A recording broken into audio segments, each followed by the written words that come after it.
Alrighty guys, we're back for some Red Haste, and this is a Brothers War Standard Brew. We're going to go over the deck, then hop right into some Ranked, but first things first, for anyone who may not know, I'm Red Cat, and I play aggro decks, and any decks with red in them as well, so I hope that sounds fun to ya. Also, we do got that Discord link down in the description if you're interested in joining that up.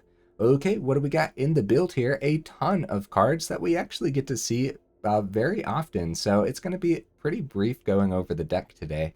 We got 4 Kumano faces Kakkazan, 4 Phoenix Chick, and 4 Play with Fire. Just a solid lineup of 1-drops. We have a single Shivan Devastator, which actually puts in a lot of work. We might consider 2 of these, honestly. We have 4 Bloodthirsty Adversary, which sometimes will play as a 5-drop. Feldon, Ronom, Excavator is one that we don't see as often, and I'm a little bit surprised by that. It's a 2-mana 2/2 with haste legendary creature.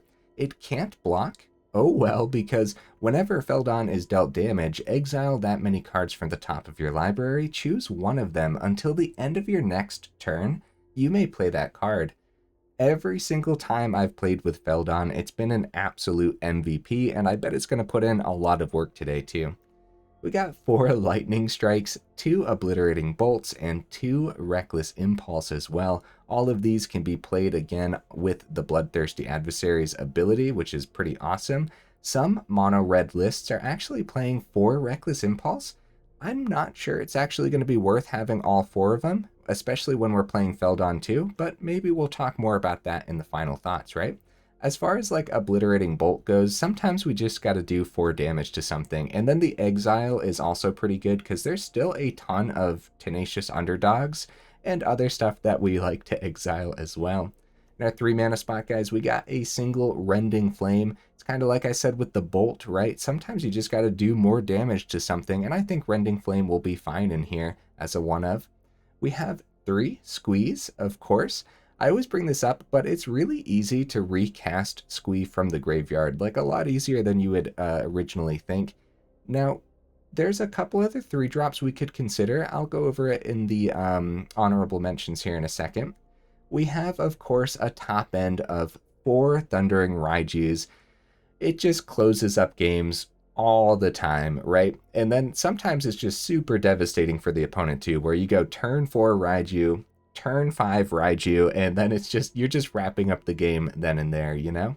We actually have 24 land in here this time. One of them's a Crucible, and 2 of them is Mishra's Foundry, which I think it's going to be worth the 2 of here. Usually in a deck like this, I like to have 23 land, but I think the 24 is going to be worth it, especially since Bloodthirsty Adversary can get pretty expensive sometimes, and there's going to be plenty of moments where we want to do multiple things on the same turn, or just cast out a huge Devastator too. That would be pretty sweet. Honorable mentions, guys. A Braid really comes down to how many artifacts you're seeing right now. If you're just constantly running into Portal to Phyrexia or whatever the card is, then maybe having a Braid in here would be pretty good. And then Reckless Stormseeker could be a substitute for Squee. I think Squee's going to be better overall. And every creature in here has haste already, so it's not like you're giving haste to anything off the Stormseeker, but it's definitely worth the honorable mention, especially when sometimes you can plug that extra damage in the air, like on a Phoenix Chick and stuff, and then that can help you close up games too. It's just a terrific card, so definitely something to think about. All right, that's everything, guys. Very simple mono red build. I really wanted to revisit mono red as soon as possible because I keep seeing it just do wonders for people. I like, it seems really good right now. So yeah, I wanted to revisit it and see if we could do a thing with it too. So let's go ahead, take it into some ranked and see how we do.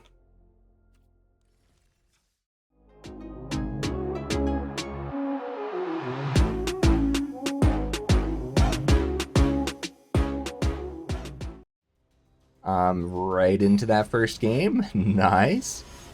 It's funny, we find the game. It usually takes longer to wait for the opponent than it takes to find the game recently, which is interesting. Ooh. Ew. We go first here too? Alright, you know what? I'm gonna try it. This is a pretty gross hand, but maybe we're up against, like, I don't know, soldiers, and all this burn can really come in handy. Oh no, it might be Grixis. Oh, Mishra's research desk. Cool. Alright, let's get that scry, guys. Let's get that scry. Yep, that's going. Yeah, it's going to the bottom. Lightning strike. Oh no. Should have called it mono red burn, I guess. Well, we'll keep that open. Obliterating Bolt is a sorcery, unfortunately. Actually, luckily, in a deck that runs the research desk, we're probably going to have a lot of targets with Obliterating Bolt. Now, let's be real, guys. This was a mulligan hand, but boy, oh boy, do I want to try it. Actually going to keep the Lightning Strike instead of play it. And we'll swing with the Foundry. If they kill it, it's fine. At least they won't kill the Raiju, right? Nice. Nice. 2 damage to the face. Alright, let's see what they find on the research desk here. Voltage Surge! No! You get away from my Foundry! You monster! My poor Foundry. So I guess we're up against, like, Rakdos artifacts. Oh, Fable. Okay. We take care of the token. No ramp for you, sir. No ramp for you. We use the Obliterating Bolt because the Lightning Strike can still hit their face. And that might come in handy. Oh, nice. Yeah, we're up against a Mishra Melds. Uh-oh. Uh-oh, that's got a 5 butt? That's gross, dude. I really don't want to use 2 burn spells on Mishra. Let's just get the Raiju down and start swinging. Let's get that down, start swinging. We can get it above the Mishra here soon. They're going to start gaining life, and actually, they get to meld this turn. Oh. Oh, they missed a land. Okay, whoo! Woo, that was close. That was a close one, guys. We gotta be careful. Luckily, they missed the 5th land. Other words, they would have been able to meld. I'm pretty sure the game does everything in its power to make sure that you can't meld. Like, for real, though. Play with fire. Yeah, I guess we have to double down on the Mishra, guys. It kind of sucks.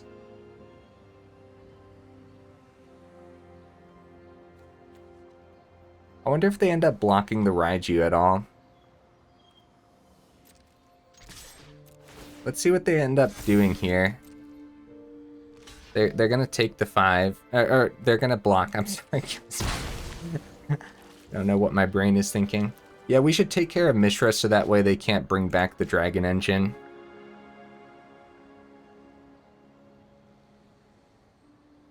I guess we'll keep Play with Fire in hand, because it's a little bit cheaper, and then recasting these from the grave is a little better. And we'll Obliterating Bolt to make sure this gets exiled. Ah, but the Play with Fire still hits it, though. Nah. Okay, we'll use the Play with Fire. If we keep the Obliterating Bolt, yeah, we might need to do 4 damage to something. Yeah, 2 cards for 1 there is not terrific, and a deck like this definitely, like look, they have Go for the Throat, so the Raiju's not much of a threat to them. I can only imagine, right? The second Fable can help them find removal, too. Anvil! Oh my goodness! Yeah, ditch the Synthesizer. Let's see what they find off the Synthesizer, too. Transmogrant? Nice. Opponent's deck looks pretty solid. It really does. They have the 5 mana for the Dragon Engine now. This is not how I was expecting the first match to go at all, guys. So we could go... So they're about to get another Reflection. Phoenix Chick is great. The chump block here really sucks. So we could Obliterating Bolt the Construct if we really wanted to. But taking out the Reflection is probably the best bet. And we'll swing first. buff the Phoenix Chick.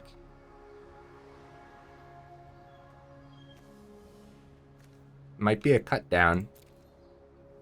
Or another Voltage Surge. Yeah, it's going to be another Voltage Surge. Then the Chump on the Raiju.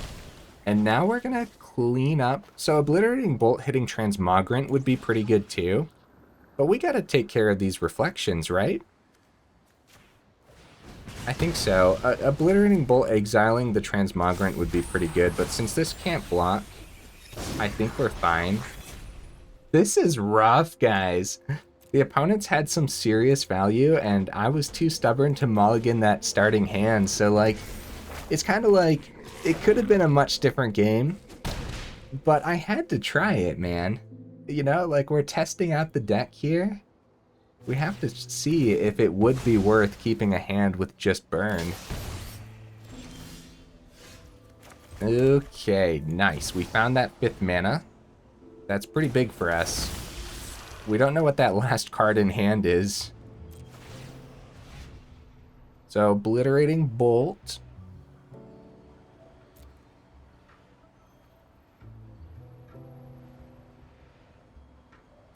Yeah. I guess the Obliterating Bolt. And then take out the second reflection. And they're going to have a third reflection to deal with. This is ridiculous, guys. 3 Fable of the Mirror Breakers happens to be a lot to deal with, huh?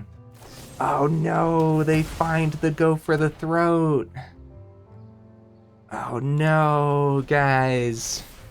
Oh no, the opponent has really had it. And we really did not have it. Although we did end up having pretty good draws overall, huh? So that's worth noting too. Really? Oh no! The 3rd Voltage Surge, guys!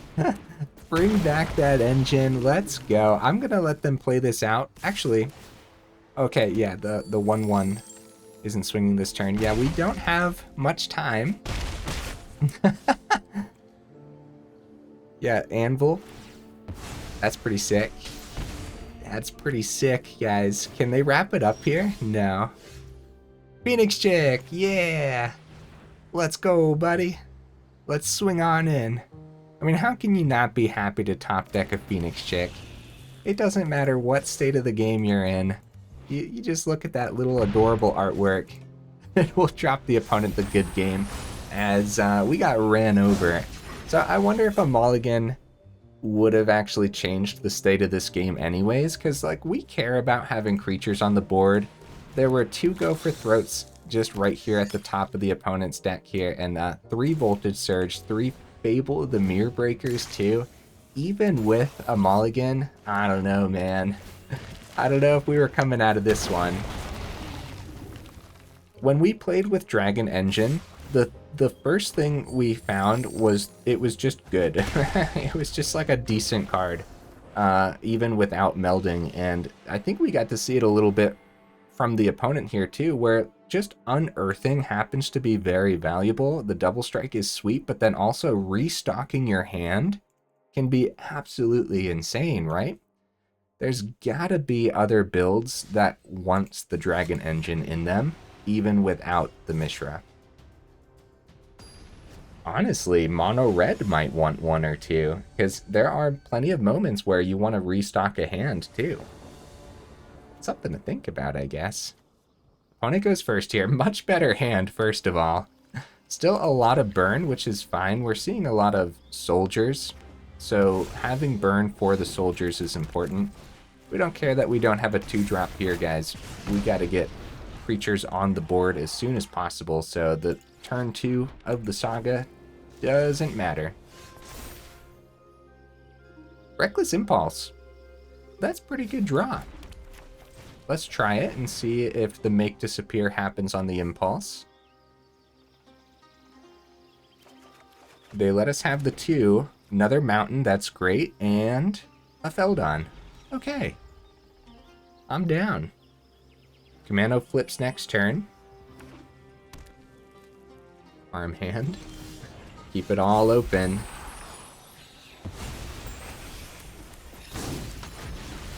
Let's get that Feldon down. Extra cards is extra cards, you know? We can play both of them off the impulse. Like, we could have attempted Squee too, but either way, a counter on the Feldon, it's still an extra card from impulse.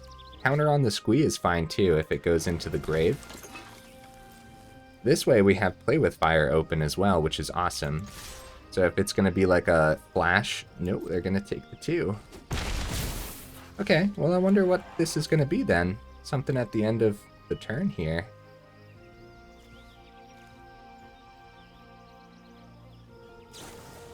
A joint exploration. Okay, this could be scary. I'm still going to keep the Play with Fire open for their turn. I have no idea what we're up against right now, because there's a Rafine's Tower. There's, yeah, obviously the green on the farmland. Joint exploration lets them ramp a little bit. It might be 5 colors. It might be. I don't see red over there yet. A brushland. Okay. 5 mana available for the opponent already. So it looks like a Wandering Emperor style deck. Attempt the Play with Fire to their face. I'm scared, guys. The opponents are scary, man.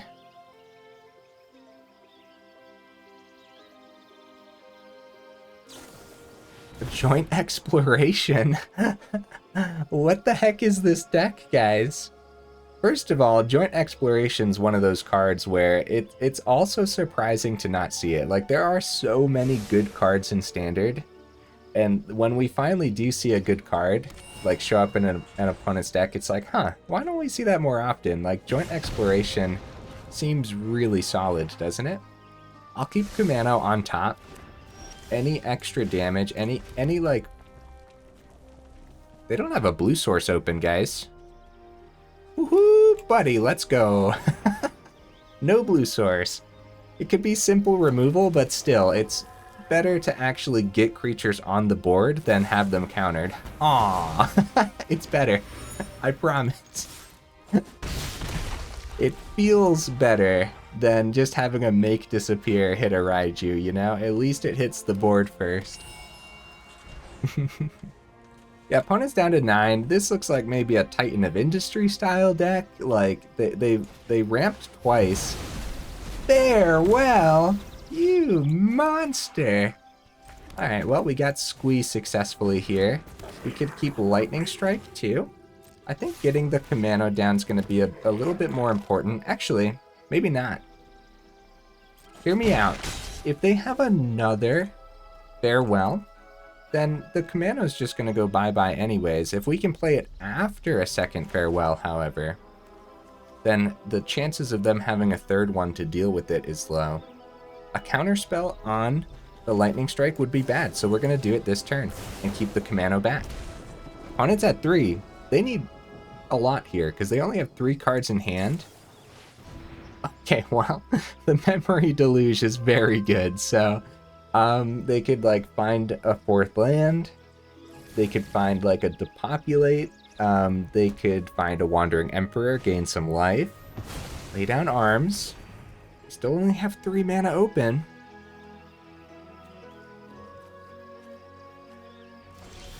Okay. Well, the question here is then... Yeah, one of them's blue, so a counterspell could happen. Oh no, that exiled Squee. Oh no. Okay, how are we going to get that last bit of damage through here? This is a good example of the Foundry. The Foundry would be huge here. It's got to be removal, right? We're going to start with Kumano and see if we can get a counterspell out of their hand. Yeah, I think saving it back would be the good call there for sure. Yeah, we gotta try it, guys. They might be out. I don't think they are, though. I don't think they are out. Oh, they're out. Oh, let's go, guys. I still don't really know what we were up against, though. It's like 4-color control, I guess? I really wanted to see more of the opponent's deck, honestly, because it had the green in there, so maybe, yeah, like a Titan of Industry style ramp controlled. I wouldn't even know where to begin and what to call that at all. Oh man. So the importance of hasty creatures, right? Very cool.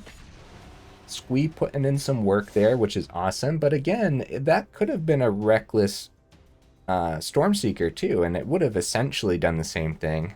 Well, not necessarily, because we had that extra goblin too, and if the opponent did have something, then that extra goblin, yeah, I think going wide would have just been better than the Stormseeker, especially with all the spot removal. Okay, we go first. Another weird hand, but at least we have Kumano and a ton of stuff to draw into, so let's do this.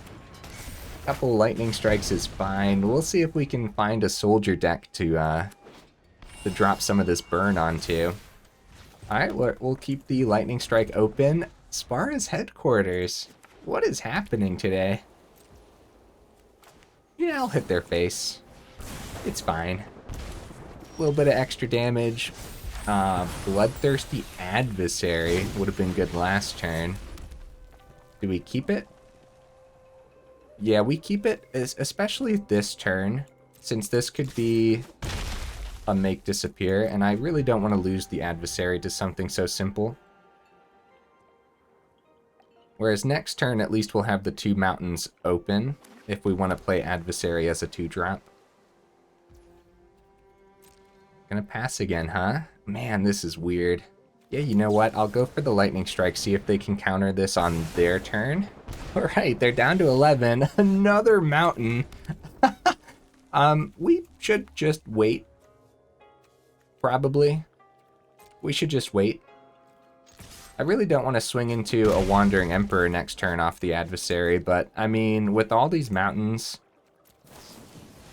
Oh! Oh, that's gross! Oh no, they're back up to 16? Draw a card, then you gain life equal to the number of cards in your hand. Lay down arms, yep, at least it's not a Wandering Emperor. Yeah, this is gonna be an uphill battle, isn't it? What's up with all the control, guys? I really do believe...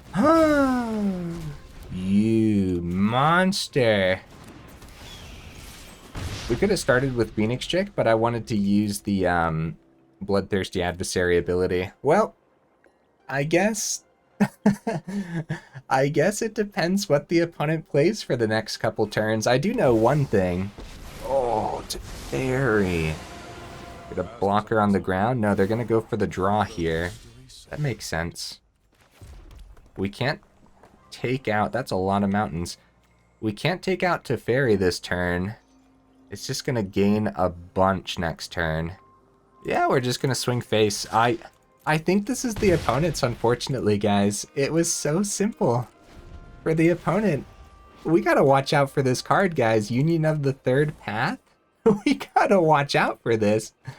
One of my first mono red decks for Brothers War featured the card where players can't gain life, and that would have been perfect against a deck like this, but that's the problem, right? Not all decks are rocking life gain. A lot of them are, don't get me wrong. Let's get that scry in, see what we can find. Ooh, no thank you. Oh, Devastator. Yeah, but this is probably another counterspell, right? So let's try it. We could play around a make disappear, have it go 2 less, but guys, I really do think this is the opponent, so any amount of risk that we can take to try to do extra damage is worth it. It lands, so it's probably going to be simple removal. So how much did they gain off of Union? I didn't count how many cards were in their hand. Again, we skipped the Teferi. It can just run away with it. The -2, like, we're flying in the air anyways.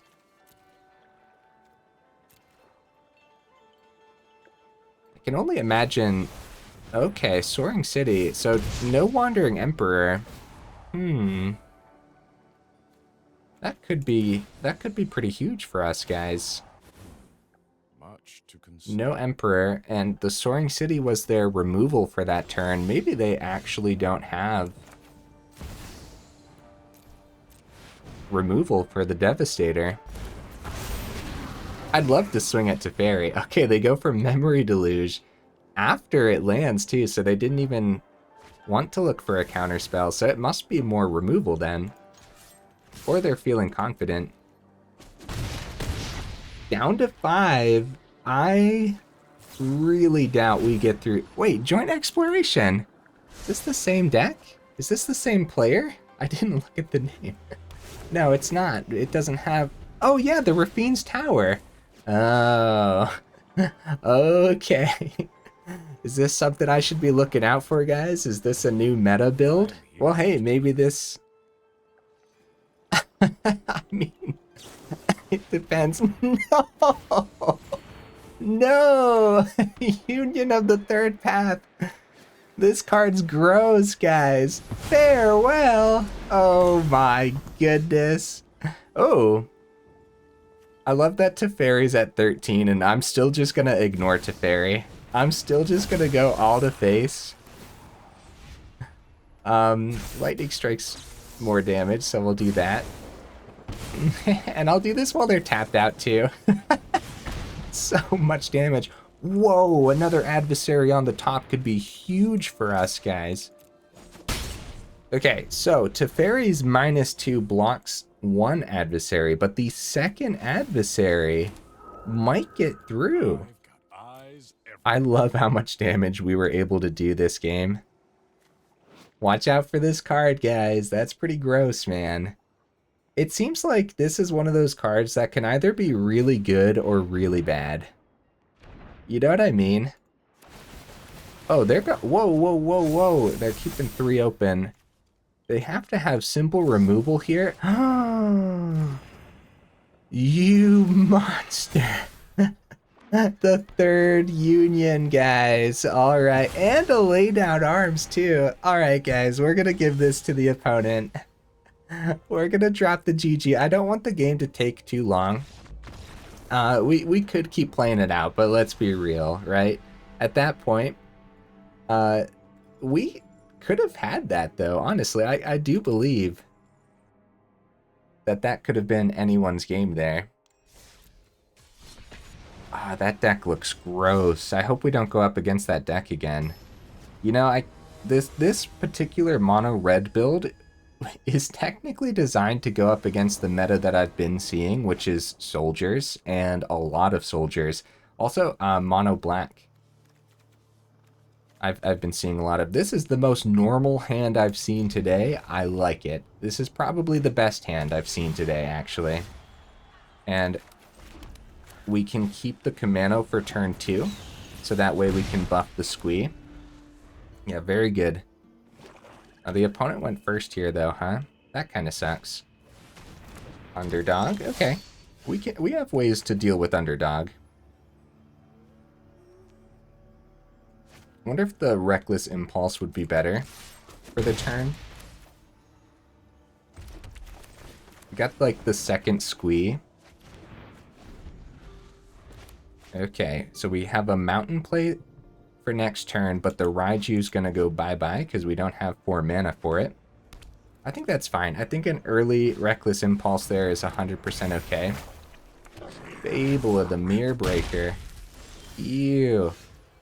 Okay. Oh, whew, that was close. Play the Mountain off the Reckless Impulse, so the card actually does something, right? We don't want them to ramp on the Shaman, but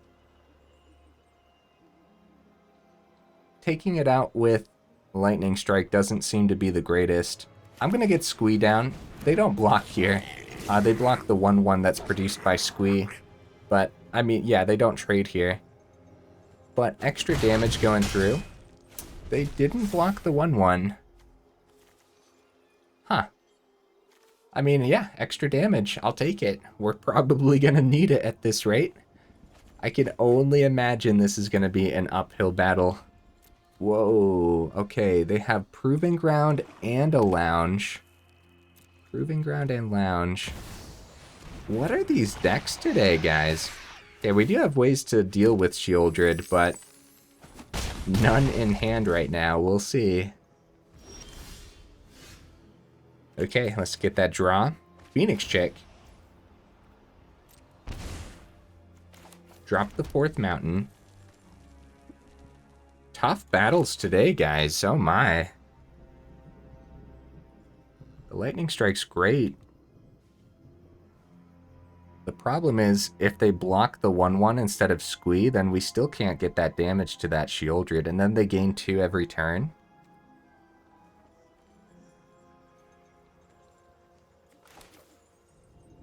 Let's get the Phoenix Chick down, and we'll have Lightning Strike and Kumano open, and hopefully they block the Squee, but I don't think they do, unfortunately. Either way, it's a full swing, as if we die next turn, it is what it is. Actually, if we keep the 1/1 back, we at least have a blocker to block the Shieldred, which could keep us alive. We shouldn't give up yet, because this is still possible. They do end up blocking the 1/1 instead of the other one, because they know, like, Lightning Strike exists in a deck like this. Down to 10, we're going to get the Kumano, faces Kakkazan down. Down to 9, back up to 11 on their turn. Invoke Despair would be the worst thing. Yeah. Yeah, that's definitely the worst thing the opponent can do to us next turn. Because it takes out Kumano, takes out one of our creatures, and draws them a card, which gains them another 2 life as well. Man, I've been struggling to get mono red to work, guys. Let me know if you guys have also been struggling. I know a lot of people have had a lot of success with it recently. I don't think it's the list necessarily. These are just tough uphill battles. March. Okay. Okay, back up to 14, which is gross. They get that swing. Maybe we should have taken this out. I want to take less damage, though, because we're about to take 2 when we draw as well, so taking out the underdog seems better, but they just get to bring it back, unfortunately. Down to 4. And a +1. Lightning Strike. Yeah, that's game, guys. That's game. There's no way to remove this Shieldred successfully here, unfortunately. Shieldred running away with this one. We'll full swing. For fun. And then also, like, yeah, this is pretty fun. We'll take care of Reflection this way and then get a full swing in. Either way, the Shieldred's ability kills us, so we might as well let them swing, you know? Oh, they actually had removal, too. Oh, man. Good game, opponent. Very good game. Again, it feels like we shouldn't be having this much difficulty, but against a deck like that, it makes sense that we are having difficulty, you know what I mean? I gotta start gathering my final thoughts here for the build as we're getting obliterated. Let's see, like I said, if we can find a match against soldiers though too, because I really do think we can outpace soldiers quite effectively. And most control matchups, we should be able to just be faster than, so I guess it really depends. Hopefully we can find another match here. Oh no, there we go. All right, opponent, what you bringing to the table, buddy? I'm concerned. I'm concerned by the avatar that you're using there, that it's gonna be like Demir or something. Okay, good hand, good hand. They go first though. It's gonna be. Let's get Kumano down over the Phoenix Chick here. Soldiers, huh? Cool. At least it's not Demir like I was concerned about. So now we don't see any of the burn though. Oh no. Oh no. Okay, there we go. Play with fire.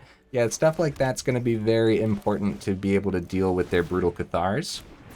Gonna swing. We can't block with Feldon anyways. We can outpace this. Finally, guys, we get to try this out against soldiers.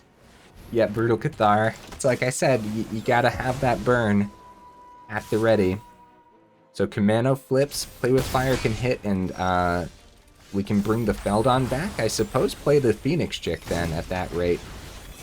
And then next turn we have Raiju. Take out that Brutal Cathar. Feldon's legendary, so we can't play the other one. Phoenix Chick is great.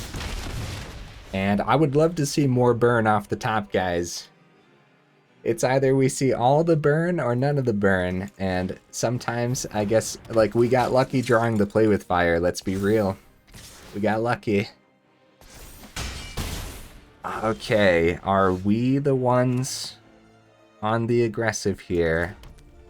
Or do we have to hold back the Kumano this turn?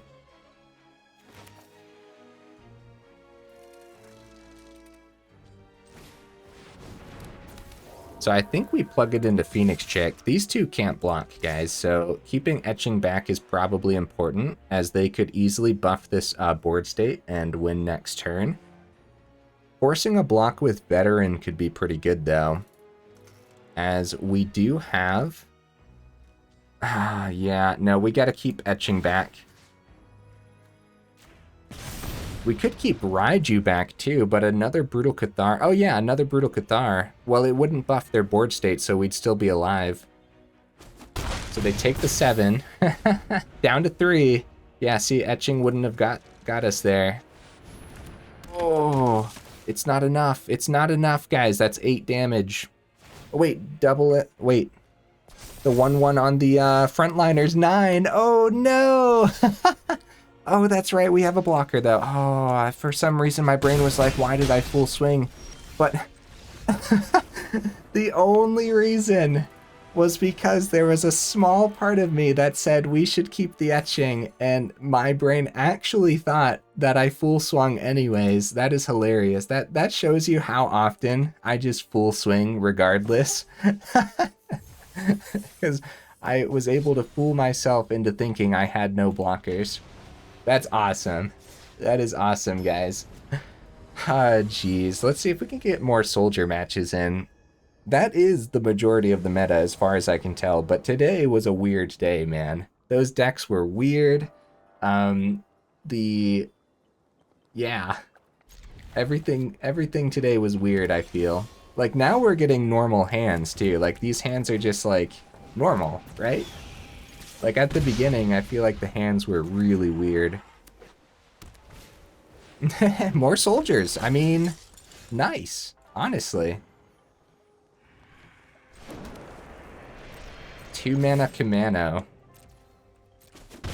Very well, right? We might have to Lightning Strike their Thalia, but it's probably going to be the Brutal Cathar whenever they play that instead. Especially since, like, recasting Lightning Strike with the Bloodthirsty Adversary later on. Oh, Siege Veteran. Okay, yeah, no, we take that out. Especially since they buffed that one instead. Devastator could be good. We could get a good chunk of damage in the air here, guys, and we have Raiju for next turn. And they might think they're the ones on the aggressive. Oh, this is so risky. I talked myself into it, though.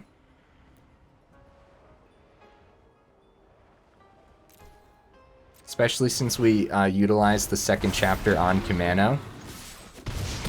It's so risky. Like, taking out the veterans, the safe bet. Brutal Cathar number 1. Wonder if they put the counter on Brutal Cathar. Probably to get it past the, yeah, the Play with Fire range. Now the Lightning Strike. Shivan Devastator comes back, and it's kind of... Yeah, we don't even want to worry about Brutal Cathar right now.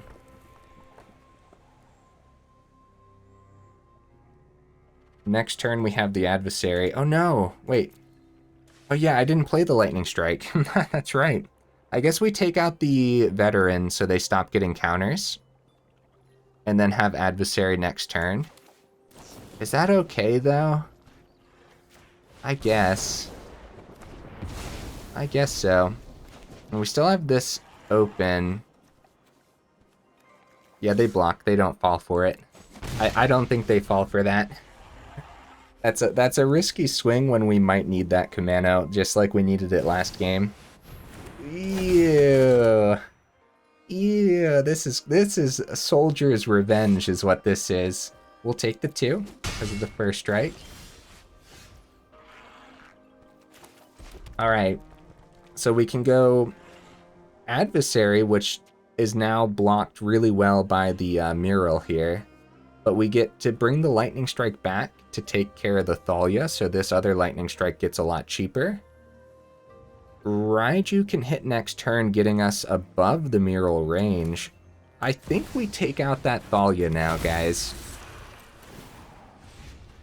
I think we take out the Thalia.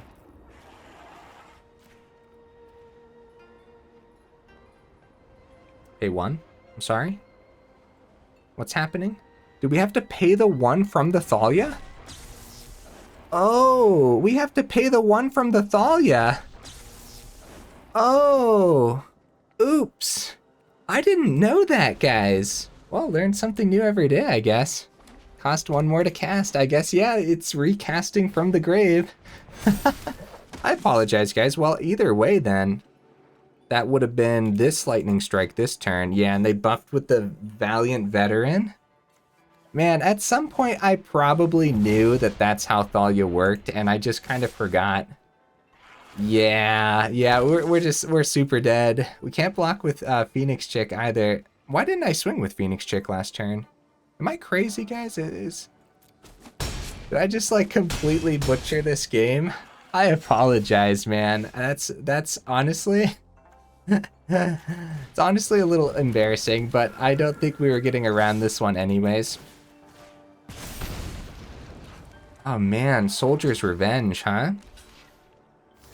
What would have been the best course of action there? Let me know in the comments, because there would have been a better way to play that out then, because we thought we were just kind of casting that for free. I kind of want to read this real quick to try to figure out exactly what's happening. It's like I said, I probably knew that at some point.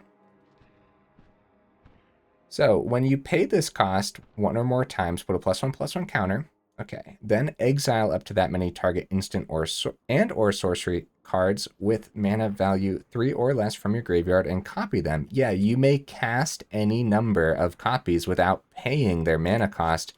Even though you're not paying the mana cost, it says non-creature spells cost 1 more to cast. Yeah, not using the mana cost though, and then it costs 1 more. Yeah, we still have to pay the 1 from the Thalia though. Guys, let me know how that ends up working out. What's the order of things there? Like how come the cost still isn't free for the Adversary? I'm curious. It's like I said, I probably knew at one point and just forgot, but yeah.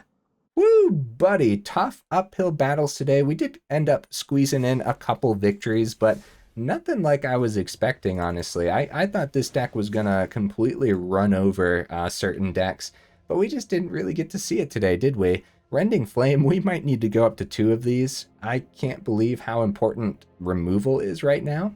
Honestly, the Obliterating Bolt didn't do as much as I wanted it to.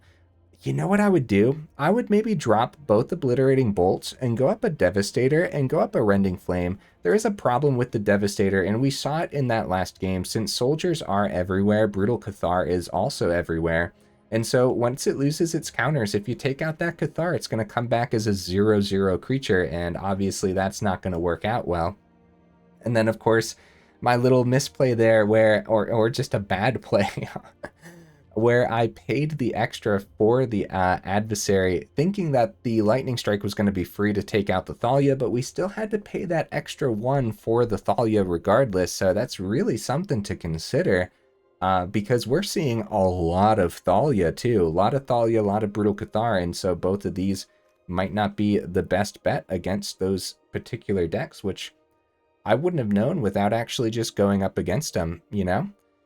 Again, though, yeah, I guess Play with Fire is probably the most important card against those soldier builds because it hits everything pretty well, and then if they ever get like the Veteran down, you can still hit that with the Play with Fire right away too, so maybe more 1-drop removal over the Obliterating Bolt, right? So there's actually another bolt that might be worth it. Flame Blessed Bolt. Just have a couple of those instead of the Obliterating Bolt. I know sometimes you got to do 4 damage to something, But if you are seeing as many soldiers as I am, then the Flame Blessed Bolt might be worth it, just here on the top end, right? Also, since it's cheaper, it would be easier to cast if they do have a Thalia down, but then also easier to cast if you had extra cards to play off the Impulse. Overall, I'm relatively satisfied with the deck. I would have liked to see it do more overall, though. I still think there's a little bit of power here. I think the big cards in question is probably the Obliterating Bolt, which sometimes it just felt a little awkward in hand, and it might have just been those particular hands too, so really depends. If you guys try this one out, let me know in the comments, because I'm very curious to see if it works out better for you guys than it did for me today, right? Very odd decks from the opponent too, so Mishra's Foundry was pretty sweet. We did take a risky swing with it earlier, and it ended up dying to a Voltage Surge that the opponent found off the top, unfortunately. But either way, I don't think I would go up to 3 or 4 of these regardless, since we have so many red 1-drops and so many turns where we want to play multiple of those out early on. So the Mishra's Foundry could end up holding you back in those scenarios. Sometimes we flood it out a little bit, so maybe it is best to drop a mountain too and find room for something else. I still don't think the Reckless Stormseeker is the choice, but if you're running into an issue where you're drawing multiple squeeze, it is legendary, so consider the Reckless Stormseeker still, especially since if soldiers do lock down the ground, you can still give that extra damage from the Stormseeker to your flying Phoenix Chick and stuff. Yeah, lots to talk about here at the end, because just like I said, weird games, man, uphill battles. Either way, I still had fun, so that's good news, right? It's always fun to play mono red. I still love Feldon. I think this card is just amazing. And I'm probably going to squeeze this into a lot of different builds too, so it's probably a good thing they made it legendary. Other words, yeah, I would probably run 4 of them easily, and then since you'd be able to run multiple of them onto the board, yeah, that would be gross if this wasn't legendary. A lot more people would probably be playing it too then. Well, either way, guys, hey, if you made it this far into the video, then y'all are champions, and I super duper appreciate you, and I will see you in the next video.